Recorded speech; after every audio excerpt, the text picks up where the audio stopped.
This meeting to order. First item on the agenda is attendance zones. There's lots of places we could start, but I wonder if we want to start with, we're talking about 800 threshold at Liberty. Sure. Do you want me to grab the files over here? The design intent around Liberty, since the beginning of time, we targeted to have 800 kids there for equitable programming. And it's also a research-based number where you have scale and can operate in high school at scale. So I think Steve pulled a few of the old reports just to make sure everybody had the background on why 800 was the. Well, I said at the very beginning, I understand the 800 number, but you weren't thinking that you were going to get 800 in the first year because we're not requiring juniors and seniors to go. Right. So you're shooting for 200 per class. Well, the design Except intent. not that first year with the juniors and seniors, we just don't Absolutely. know control. Right. But the attendance zone would have 800 in it, so that Ideally. 2-year transition would be ready for that. And again, the good news in the first year is we can apply to the SBRC and recruit some of the startup guys. So if you think about having a transition plan, we can recruit the spending authority for the first year. So in other words, we want to kind of quickly get to a growing rate where we have an equitable programming and scale without us having to kind of fund it from other areas of the district. The way I'd say it might be nice. I think we can go once, and Steve, correct me if I'm wrong there. I think Craig's up, but Go once. you can go one time, and I think it doesn't necessarily have to be that first year. So if there's some costs we incur that second year too, we can incorporate those, or even some of our costs next year at West to get some of those things up and going. But we can only go to the SBRC once.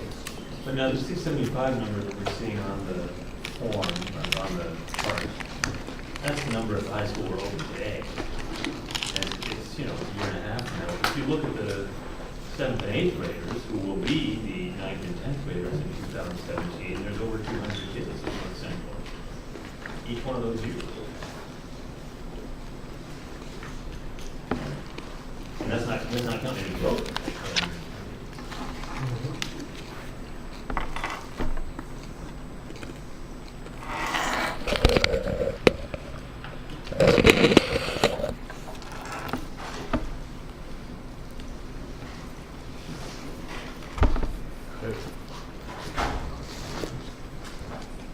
I guess one thing just to insert myself into the conversation here, as you look at those numbers that I've talked to Scott a little bit about, or Mr. Kibbe, just from when we're looking at scheduling things for Liberty High School and what some of that means, that smaller number creates some more singleton sections of courses, which become more difficult to run in a master schedule.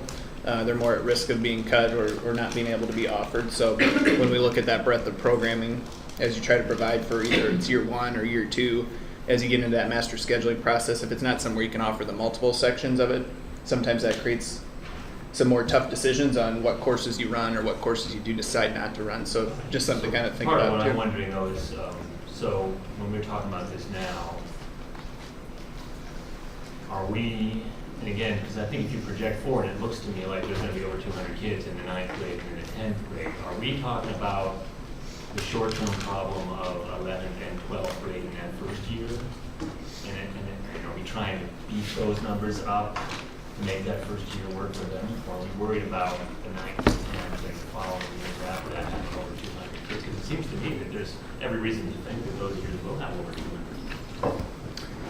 I think it's a little bit connected because some of those 9th and 10th graders, if they're advanced students, may take courses that the 11th and 12th graders would also take, right? So then you may get a critical mass to be able to offer, like I was saying, the multiple sections where, depending on where those numbers land, you may only have enough to offer one section. So I don't think we have done the full analysis of that. What we were working on was the past information, so we kind of knew where that schedule was set, but obviously taking students out of that equation now just creates more of those singleton sections wherever we go. So I'm not sure it's as easy to say, if it's just the 11th and 12th graders we're worried about, if it's just the 9th and 10th, because some of those high school courses are, either open to 9 through 12 or they're open to, But just it seems freshmen. like the So 11th and 12th ones, we have no way, we could send the whole west side there. We wouldn't know how many 11th and 12th kids we're going to get.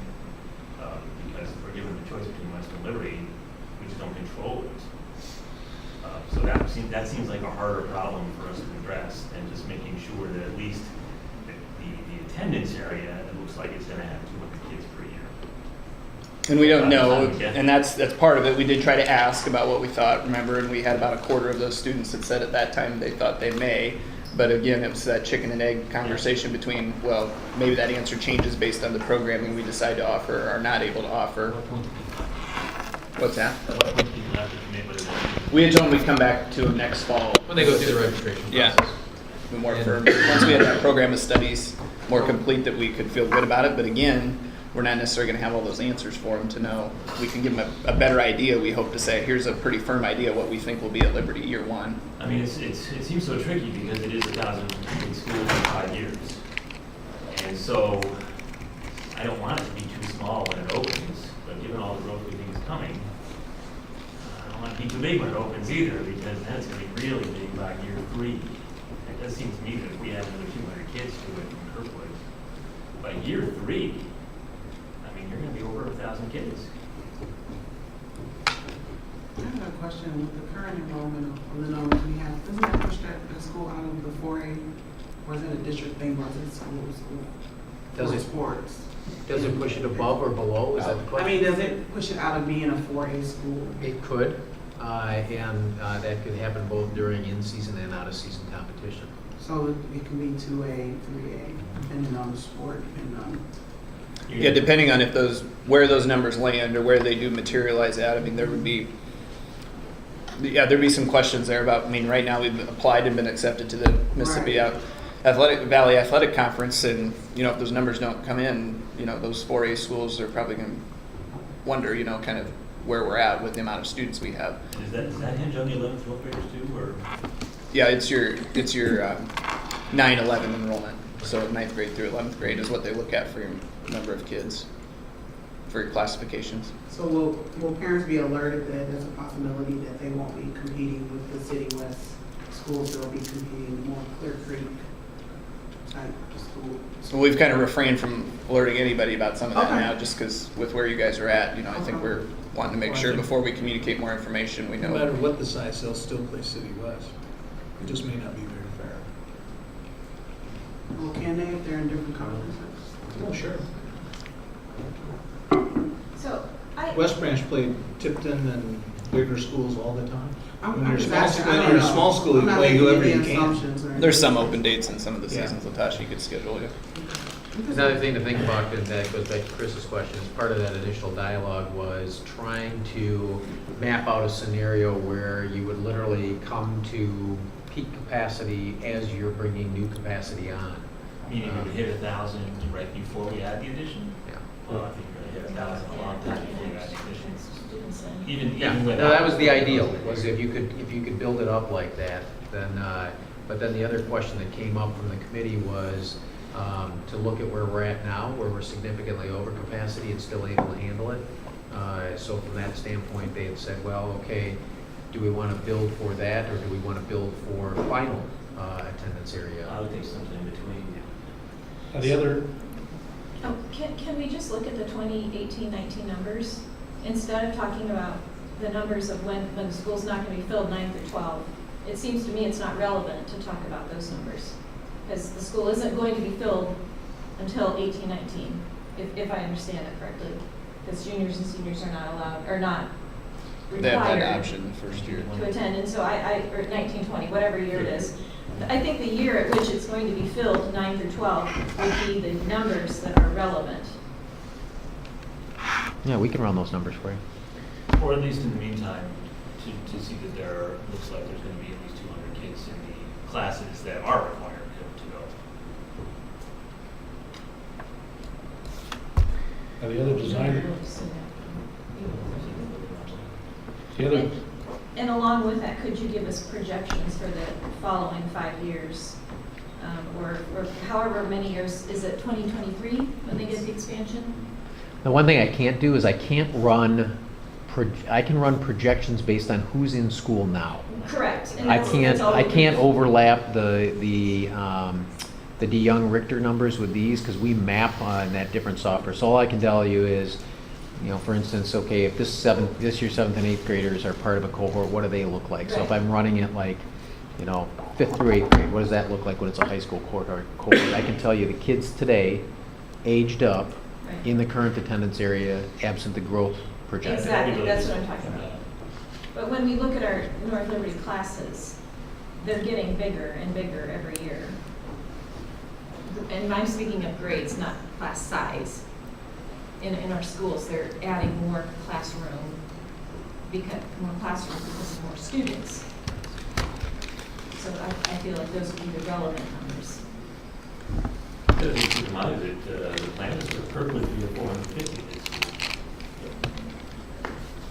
Not until probably Liberty gets its addition. But still, if you look at the combined elementary schools that we would be sending to Liberty, keep Kirkwood there. You know, 450 at Kirkwood, 600 at Grant, 620 at Garner, 500 and something at Van Allen, 500 something at Penn, and, you know, we're all talking about how it's not gonna be long before they're moving in their elementary school. So in this scenario, how does the west renovation happen? Which scenario do you mean? This one right here. So, I mean, the other design element in moving kids, we want to get Liberty over 800, but we also want to get West down to something like a 1400, just because we're going to go renovate it. And Steve, I don't know if you have the number of capacity while we renovate it. The concept was you take part of the school out of commission while you're renovating it. So I don't see how the West renovation happens without some portable city or $10 or. Yeah, I think there was a significant number, or a certain number that was ideal to move out to do some of that work. I don't know what that Thought is. that we would move them out and move them back. I mean, we move them out, and again, we want to get to 3 equal high schools, right? I mean, that's always been the other premise, is that we will get to a point where we want City West and Liberty be about the same size with. If West is made smaller to make that happen, what's the? West side's got lots of growth, even in the current enrollment projection, we need another elementary on the west side. Absolutely. So I don't see the west side capacity here. I mean, when you're talking to North Liberty, it's the same thing on the west side. There will need to be another west side elementary. Well, If you're wondering where, just go look at Orlog and the construction there, and go look at Weber and the new subdivision that's going in there. My preference would still be to take the east or what is the northeastern part of it and let them go to city, or at least give them a choice and give them a real choice. And then the city gets a little bit large, I would be looking up toward the peninsula as a potential way to relieve some of the students at city. Which would, I assume, then, you know, Liberty and make a little bit of a difference with Liberty's, you know. Is this your final scenario, or is there a scenario you want to get on paper? This is not my final scenario. Can we get that on paper and so we can all look at it? I'll just say that 8 years and 6 years ago, there was significant comparison shopping going on between which of our high schools had AP courses and a various number of AP courses, and there was a method of keeping score, so to speak, and we can debate whether that's an accurate way to measure programming. But one of the biggest concerns, and I appreciate you, Matt, mentioning singular courses, because when you have kids who are uber involved in orchestra or whatever, and they want to take AP English or AP Calculus or whatever, and they interfere with those other courses, they don't have those opportunities available to them when there's only one section. And that was something that came up numerous times 8 and even 10 years ago, and people were very frustrated with that one high school had 2 and 3 sections of AP this, that, or the other thing, and the other high school only had 1. And there's been great steps taken to equilibrate that as much as possible. That those same arguments can be made for not just AP courses, but other courses that were more focused on not just the kids that want AP, but I mean for all courses in particular. So I'm very frustrated by the fact that we currently have a setup that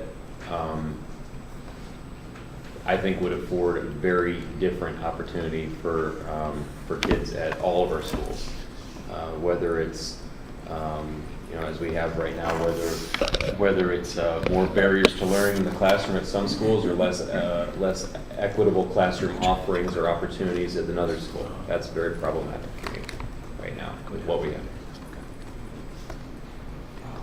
Chris, do you know when you'll have, I don't know if it's you and Lori together, but when you'll have changes that you Well, want I to see? basically just described what I was thinking, and even the peninsula part, I would see basically as kind of a compromise, but at least it's people who are pretty far from all the secondary schools. You know, the other thing that's not taken into account up here, A, it's not taken into account the next year and a half. B, it's not taking into account the growth that might occur, that's not part of our, you know, cohorts moving forward. It's also not taking into account the extent there might be voluntary transfers, so, which I think probably there will be. So when I look at it, just in terms of whether we're gonna have an 800-kid school at Liberty, I don't get too worried when I look forward at what's coming in the future years. Can I ask how considering moving the peninsula north affords kids at Forest View any more opportunity than Kirkwood kids? No, I agree. That's why I see it as kind of a compromise. I mean, They the don't- difference between it is, you're talking about 33 kids instead of moving basically 400 kids between Alexander and Kirkwood. And in terms of a different population group, they're not a group that relies on public transportation like the Kirkwood population. How can you state that? Because I know that for a fact. You know that Right, for a from my fact? work with them, yes. Yes. Okay. Yes, Okay. yes, I do know that. I'll take to see that one, I'd love to see that So even information. if you don't believe me, then why don't you? I'm not saying I don't But if believe you. that's I'm the saying that I would like to see that It's information. a different group of people. They All I'm also saying- they also, it's Excuse just me, a straight excuse me. chop up to people. I did not say I don't believe you. Okay, great. Please don't put words in my mouth. I said I'd like to see that information. I don't know that it's written down anywhere. I mean, you can drive through Forest View and you'll see So, cars. so you made an assertion, I would assume there's information to back it up. I don't think that it's gonna be calibrated anywhere. Okay? Are we assuming that the Kirkwood parents don't have cars? What did the Kirkwood parents tell you? Well, I'm not gonna make a generalization about all the Kirkwood parents whether they have cars. All I'm saying is, again, when I went there and met with the PTA, and any time I talk to anybody out there, all I get is people pleading with us not to send them to Liberty because of the How government many costs. people were at the PTO meeting? Well, there was probably 35 people in the room. I don't know what the breakdown. And how between many of teachers them were and- parents? But there were parents there, that's all. So we're talking about 30 people. I understand, but I can't just assume the people I haven't talked to disagree completely with all the people I've spoken to. I completely admit that I haven't talked to every person in Kirkwood. Some of the families I talked to were surprised. I was like, you know, you'll get a school bus. We're like, oh, we didn't know that. So, I mean, I don't know who you all talked to, but all the graduation parties I went to were people of color over there in Corville, and I was talking to them about it. So, I mean, I don't volunteer at Kirkwood Elementary, but my understanding is significantly different, and many of them had cars and had access to transportation, and we're kind of excited that it was a new high school, et cetera. So, I mean, but, you know, I don't live in Coralville. I was just talking to families that live in the neighborhood, so I don't know. And maybe we could offer them that choice then, is they would like to go to Liberty, but that way those folks that have barriers. I think, I don't have any problem with that, but I think when we cut them off completely and say, no, you can't go, I think that sends a different, you know, we cut off their ability to get their kids there at all by saying, nope, Kirkwood can't go. So that's what some of my concern is, because at least the moms and dads that I talked to this weekend were surprised, and they were not at that PTO meeting. And they don't know a lot of this information. And so me just talking to them, I have a completely different worldview from people of color who are also these people that we're saying are lower socioeconomic status about their information about this, as well as they didn't know some of the opportunities. And some of them were like, well, shoot, that'll give my kids another opportunity at education differently, because then they won't be in such a crowded school. So, I mean, I know you live in Coralville, maybe you have a better, closer connection to those families, but at least my experience from the people that I'm talking to over there, that's not their experience. I think we can say they're not gonna be in such a crowded school though, because if we send Kirkwood up there, there's a lot of kids up there on top of it. Hey, we rolled off last time we rolled off a one woman saying that she wouldn't be able to get her kids. So I'm saying if a couple parents are telling me, I'm just saying what their opinion is. I'm just going off of what I was told, just as though you all were going off what you were told. One of the things we did hear at the approval meeting, like I mentioned, was that there was some support for the choice, and I'm interested in talking about that. But for it to be a meaningful choice, you know, it would have to really be treated equally, whichever high school you chose. So if you're beyond 3 miles, you have to get a bus, and that would be running a bus to 2 different schools from one neighborhood. I'm not sure how much that would actually cost more because, you know, same number of kids, and so there's empty seats on the bus, then you go over to Van Allen and pick up someone else or whatever. But, you know, that's the type of thing I'd certainly, you know, be interested in talking about. Aren't some of the kids that's over by the mall, aren't they already on the bus? Won't they be on the I bus think next they're on year? a bus no matter where they go from. We've got some kids over there on the bus. So there's a significant amount of kids already on buses, just like the kids at Forest View are already on buses. The difference is that there's city transportation available for them if they need it, if they miss the bus. What about the families at Forest View? There will not be city transportation, but many of those families have their own transportation. Okay, I'm pretty sure some of them don't have transportation, rely on neighbors. I mean, I think we should be cautious about saying, these folks over here, they don't have no car. Because I think if they were sitting here, they were like, I do have a car. And then to say that all the families at Forest View do have a vehicle, I just think we should be cautious. about I how agree, say we that. should not make generalizations. However, I can say from my experience working with these folks in the emergency room, when they're pressed with no options, I experience different outcomes with folks that live in those 2 neighborhoods. Okay. I just want to interject really quickly. That's my experience with them. I don't make that generalization across the board. That is what I have experienced. So can we close? So Chris, you'll provide Steve with like a Sharpie map or some options, or describe it or whatever, and we can have that for the 14th. I was just about to ask the administration, any administration you want to weigh in, so Yeah, so, you know, as you're aware, I'm on City Council for Iowa City, and so I'm not making in that official capacity. Kings, if you could just speak. Oh, as you're aware, I'm on City Council for Iowa City. I'm not speaking in that official capacity. Frankly, the letter that you received was not a part of that discussion, so I wanted to be clear that this is my capacity as equity director, if you're writing that down, okay? I just want to take us, you know, back a little bit because, frankly, I'm a little confused. I mean, we've gone back and forth on a variety of different topics, and I'm not necessarily an expert when we're talking about numbers. That's why we have these wonderful folks here. I will talk to you about it from more of a cultural competence standpoint as far as where maybe we are as a district. When you're talking about some of the numbers you're talking about and fluctuations, it does kind of create a problem. Maybe as we're looking at, how culturally inclusive our schools are.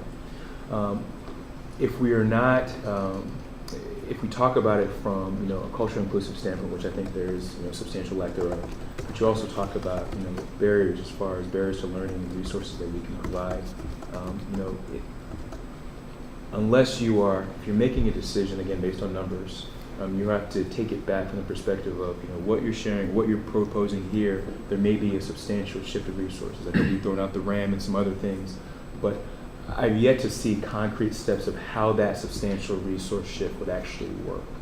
Does that make sense? Am I making sense right now? Because some people are getting some puzzled looks. I'm not sure I understand sure where the resources are coming from. Okay, so you're talking about putting in individuals in school that have possibly substantial barriers to learning. And I think we've talked about that from a low SES standpoint, but from a special education standpoint and some other things.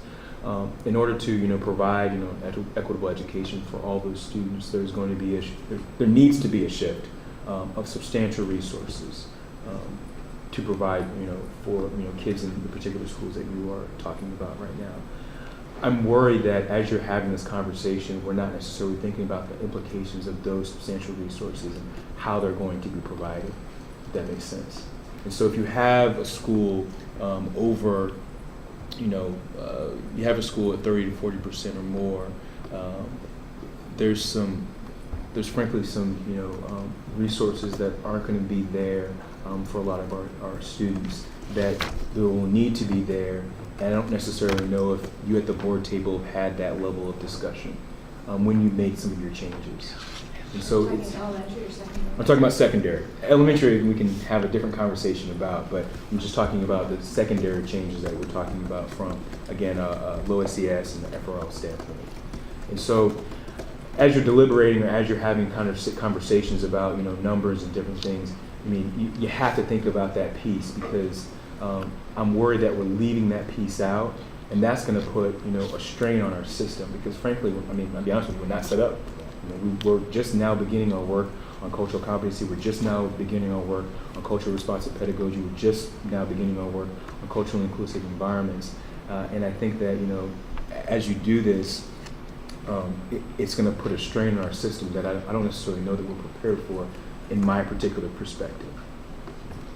I guess I'm not entirely clear. I mean, we have, right now, City High at 37.5 or higher. And there are strains on the system. I mean, that's the question. I mean, that's where I don't know if you necessarily ask the question. Again, we've had teachers come up here and speak, and frankly, I have some particular thought or feeling as far as that was concerned. But I don't know if we've spent the time talking about the actual strains on the system.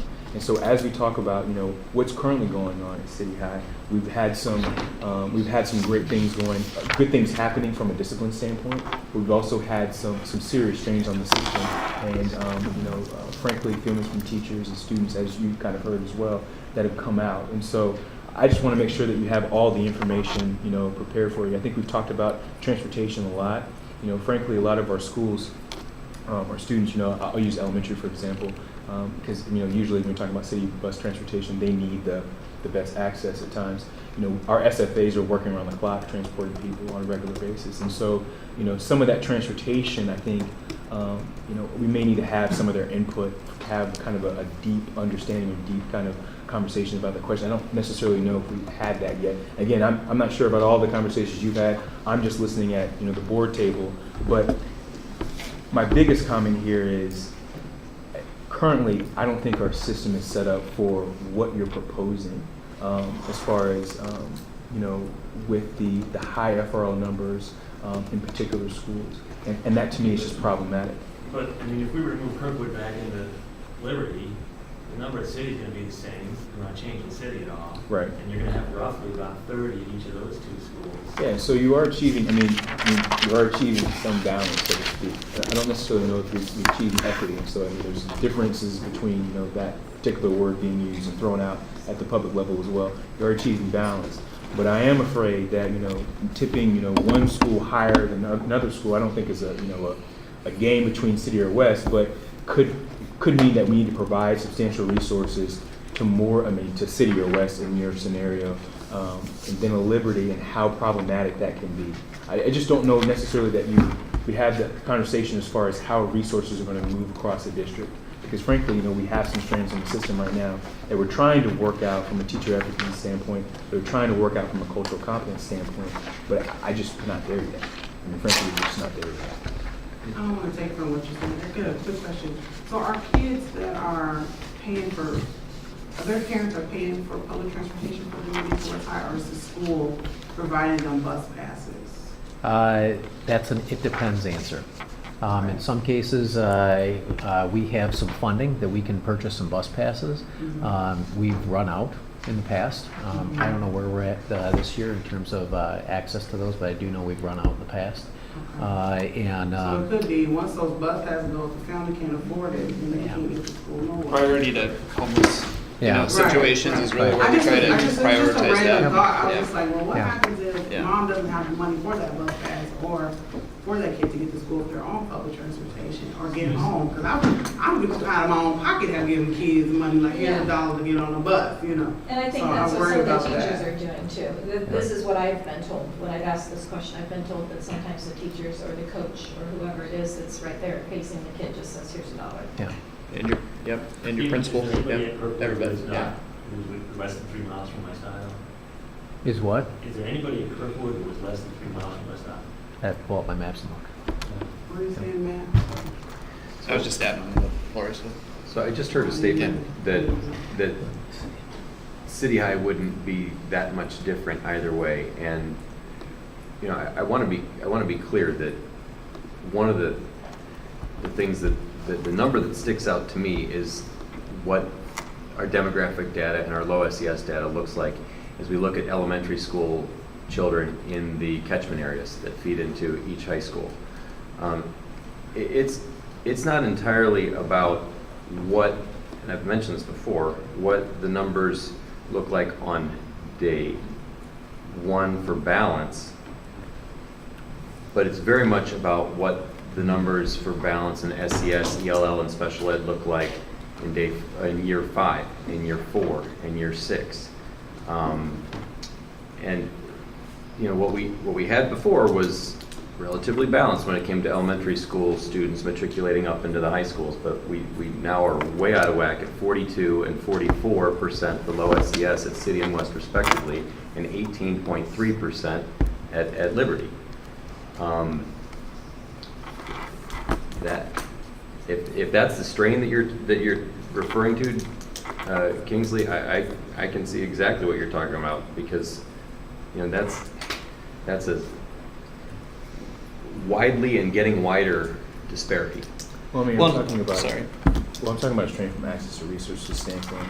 I'm talking about a strain, I mean, from various points. I mean, I know that we're talking about the transportation piece, and please don't get me wrong, that is a huge piece, and I do not want to leave that, you know, kind of up in the air. I think we need to take concrete steps to, address some of those issues. But I feel a lot more comfortable with how the board has kind of deliberated and how our administration, Joan Vandenberg, Craig, when he was working on it, David before him, with the transportation piece, than I do when we're talking about access to resources and some other things. And so, because we've been successful at doing some of these things, I feel a little more comfortable than talking about access to resources, possible, barriers to learning in the educational environment, the lack of, cultural inclusivity at one of our high schools compared to others. I mean, there's a lot of different pieces here that I'm unsure about from an unintended consequence standpoint. But I mean, at least we've worked through some of the issues from a transportation standpoint, and could, potentially work on some of those issues as well. Again, I want to make sure that's being clear. Transportation is a huge piece. I'm not, saying that anybody's wrong in some of the issues that they brought up, but we can look at transportation a lot better than the other issues that I think would come across or happen if you have this imbalance.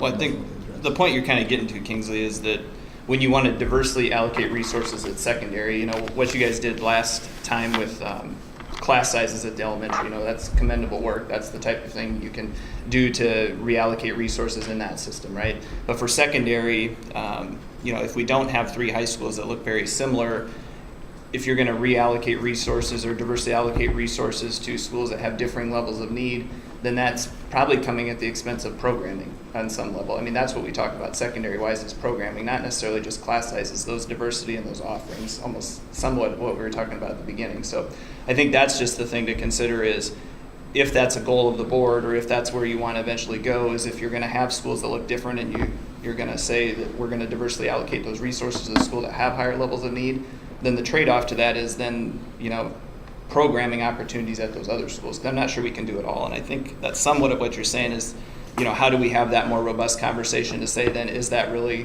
what we want? At the end of the day, is that what we want those to look like?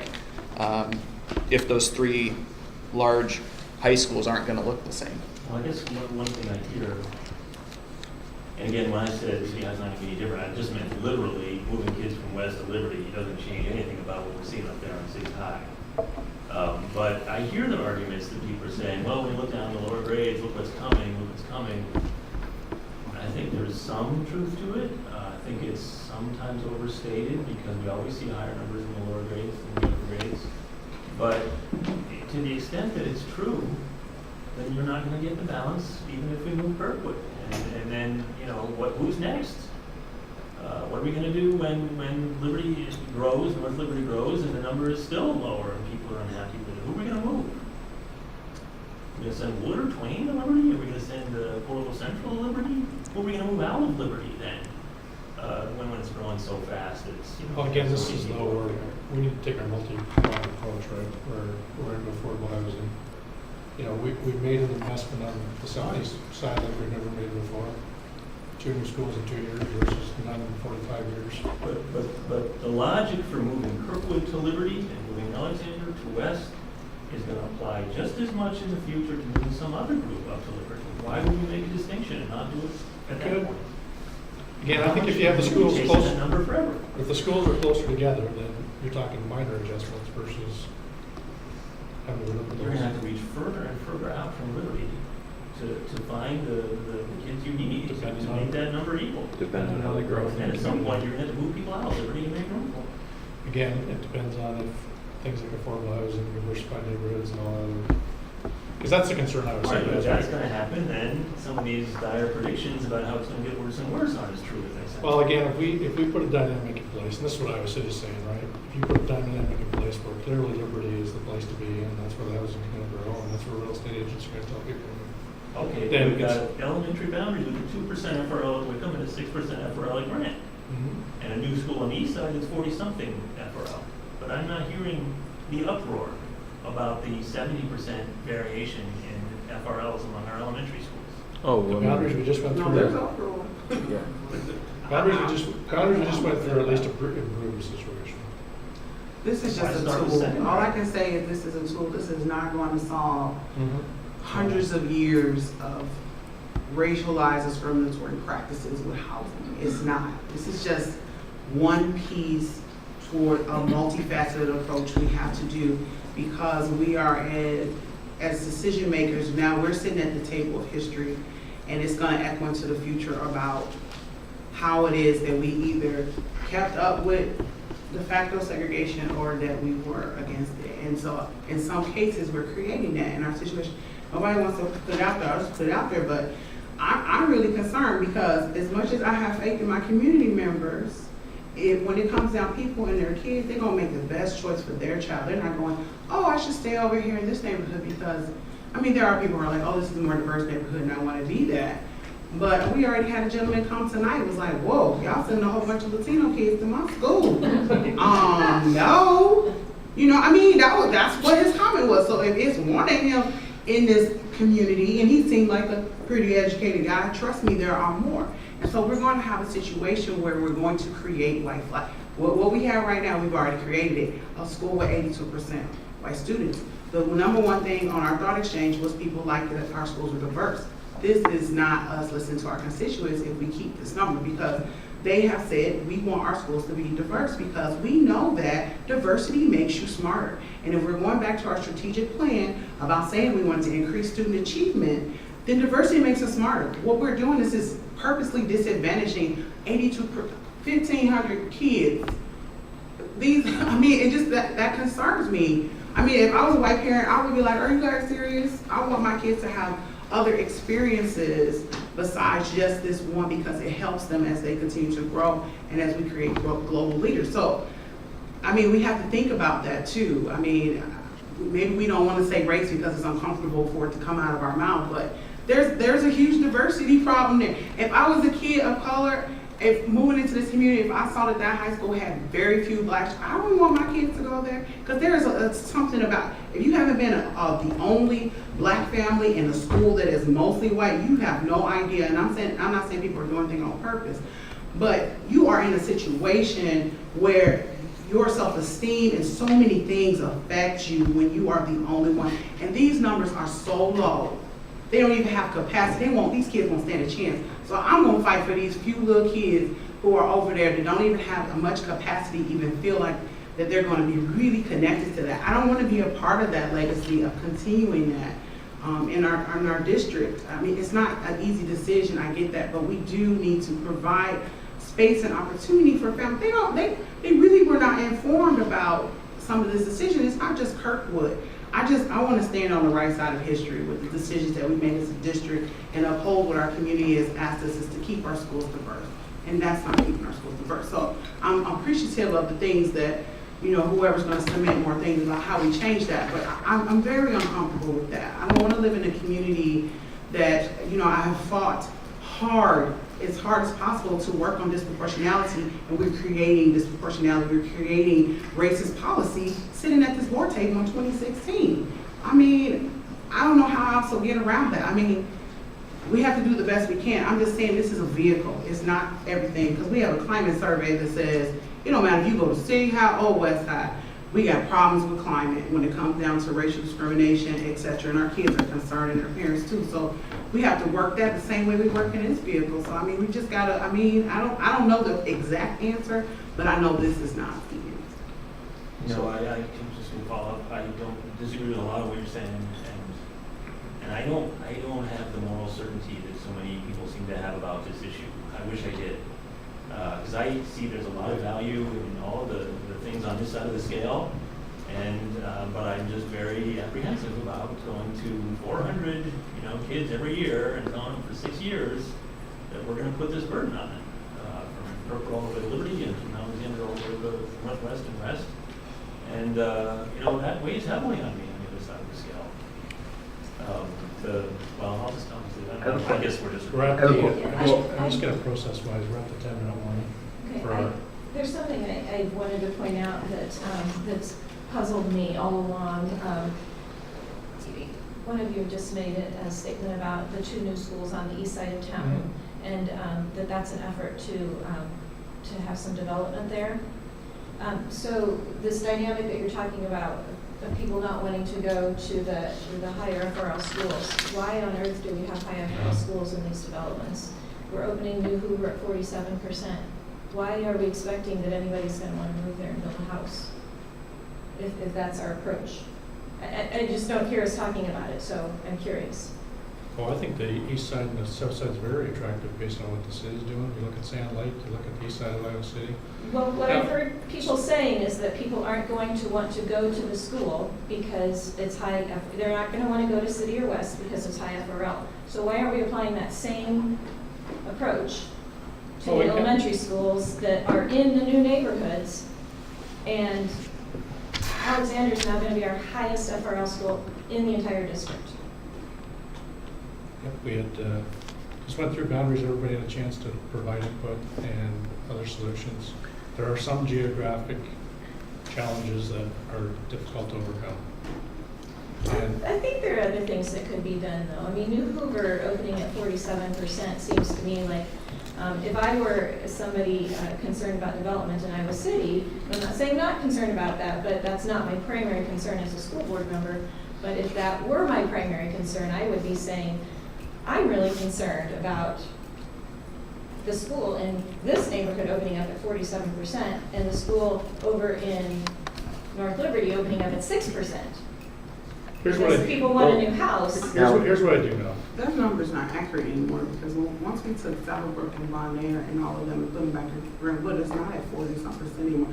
I'm not about to play the numbers game at this table. I dare not be that. I ain't no fool. So Steve, when you give some numbers, shoot them, but don't say nothing. Please don't say nothing. That was the number though, wasn't it, Steve? Didn't you give us that number? But that's when Saddlebrook and Sycamore Woods and Bon Air was still in that scenario. I But think when they we were at moved Lucas.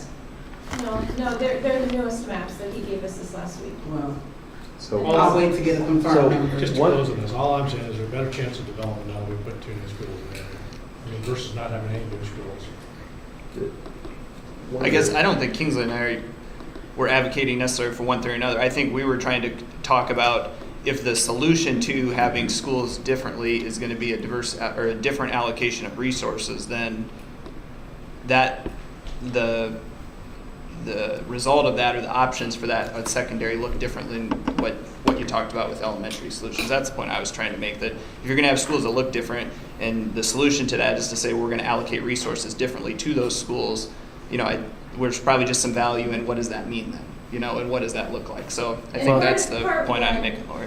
Part of what I'm saying is that I think it's a different approach to achieve the same goal. You build up the new developments in Iowa City. You make them attractive to families that want to build houses there as opposed to North Liberty. You open your schools at a number that's similar to the schools in North Liberty so that they're not saying, oh, well, if they're choosing based on FRL, they're not choosing between 20% and 47%. we're going to serve whatever kids come into the school. So Right. we're not going to be, we're not in the role of the urban planning piece. We're just saying we kind of worry about what the next step is, right? So the kids are going to come into the schools, and our job is to serve those kids, and what's the best way we can do that? And I think that's just the conversation we want to make sure we have is whatever plan you guys settle on, then what does that look like, and what are our expectations that when we go out to work with our staffs and our buildings, what does that look like? And I guess my personal opinion is, we're the strongest when our 3 areas look as similar as they can be. I think that's when we'll have the strongest system, because I don't think all those trade-offs are going to be easy to do, or that we will realize all of those things sometimes. And that's also, I'm sorry, I'm gonna say this, I'm done. That's also my concern, is that we have this weighted resource allocation model that's a part of this, and I'm afraid of us saying that that's an actual tool that will achieve this. One, we have a space issue, we have a money issue. 2, there's no research that supports what we have suggested in our, it's inconclusive. But we went so hard on the Bell schedule about research, the older kids have come back like this ain't what we want, and we disadvantage significant families and put them in situations where they're now going to be opened up to DHS referrals for neglect if they don't have an older teenager in their home. But we ignored that part and still pushed forward on the Bell schedule because we were using research, but then we have these other pieces that have research and then we throw it out. So that's what gets me concerned. I'm concerned about, we're creating barriers everywhere and we're not addressing any of them with the policies that we're making.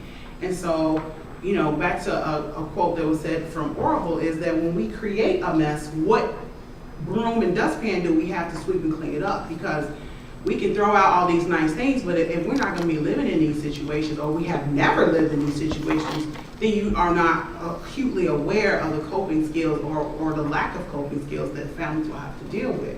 And so that's just to add on to that point about the weighted resource. I think it's great, but research is saying, some of the research is saying you need a class of 13. Now, how are we going to be able to do a class of 13 in this district anywhere?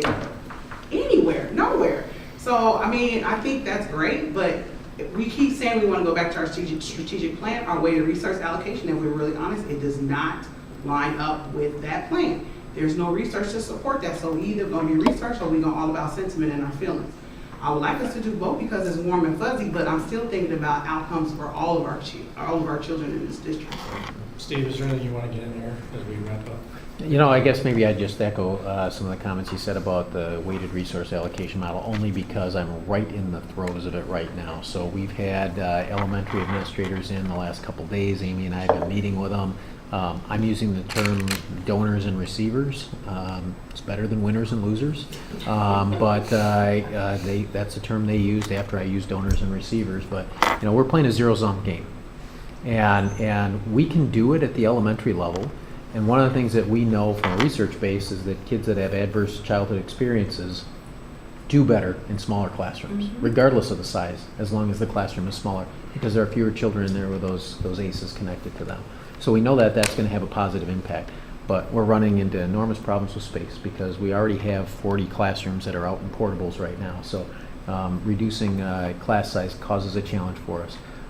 And the other thing that we're going to see, and as we talk to the principals about it, and I made them aware because the issue isn't this spring, it's next fall.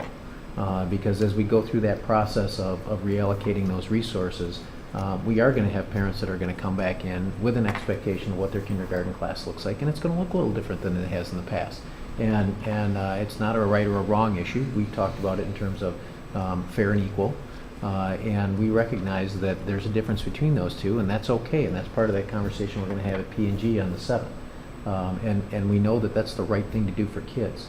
But as you said, it is a thing that we can do for kids because what it is a reaction to the environment and with which we find ourselves. And that, as several of you have said before, is a direct result of housing patterns in town. It's not something we erase overnight, and so we react to it. So I think one of the things that we're trying to be very purposeful about, and I think you as a board are trying to be very purposeful about, I think that's why the discussion is important, is recognizing that there are a lot of things that we can do to react to the situations that we are given inside our classrooms and inside our schools, and we will do that. As Matt and Kingsley said, we educate every child that walks through the door, and we try to meet them where they come to us. And so we'll provide resources to them based on that need. We only have so much resource to go around, so we'll build better models to allocate those resources. It's still not enough, so that's the adequacy issue. We can hit the equity piece, but we can't hit the adequacy piece because we don't have the number for it. But where we can, and that's a community issue too, and Kingsley brought up the city council, and we know we've already addressed them through a letter to say you need to do something more with housing. But if there are opportunities for us to put ourselves in a position where we don't have to react, where we can be proactive, that's where I think it's incumbent upon us to have that conversation. I don't have answers for that, but I think that is, if you want to get down to the nugget, the thing that we really need to talk about, it's where can we be proactively setting our classrooms up individually, our schools as a whole, so that to the extent that we have control over the equity piece prior to reactionary programming, that we do that. Because we have kids in need. They're in every building in the district. The more evenly distributed they are, the more effective education is in the classroom, and you hear that from teachers everywhere. There are some of those things from a geography standpoint we can't fix. We couldn't have found room for kids at Wood by building another school without building that school where the kids from Wood live. And that area happens to have a cluster of higher needs families than other areas of the community. So we can either solve the problem at Wood of overcrowding by building a school that creates a home for those kids, recognizing it's going to have the same demographics that Wood did. It doesn't solve that problem. Now we've got to react to that and provide some resources to ensure that kids at Alexander and kids at Wood have the tools that they need to succeed. But I think we need to be part of a larger conversation, which is us, it's our municipalities, it's the community as a whole, because we can't, we'll play catch up with that, we always will. We'll be chasing it. It's the nature of the game. So how do we, where we can, put ourselves in a position where it's one less thing we have to chase? All right, so we have one follow-up, Chris. Can you give Steve the scenario by Friday or something like that? And we'll review that next time. I think we'll review that scenario. Probably want to be careful next time, not keep having the same debates. You know what I mean? We kind of agree on some stuff, we disagree on other things. And I think I've got a scenario I was working on. I can map out cohorts, attendance area cohorts for Liberty and walk those through for you. Anything else for tonight? Wanted to, and we haven't talked anything about the letter that we received from the city. Oh, we talked a little bit, but we can just continue that conversation on the 14th. It's fine. I'm just, It's fine. I'm at least I know pushing. we're getting to the bewitching hour. I get it. What's that? If we can push it to the next work session, that'd be good. And I just assume we're going to postpone operations, by the way, because we're not, We can just following along tomorrow. All right, entertain a motion to adjourn. All in favor, say aye. Aye. Any opposed? This meeting is adjourned. Trying to be careful.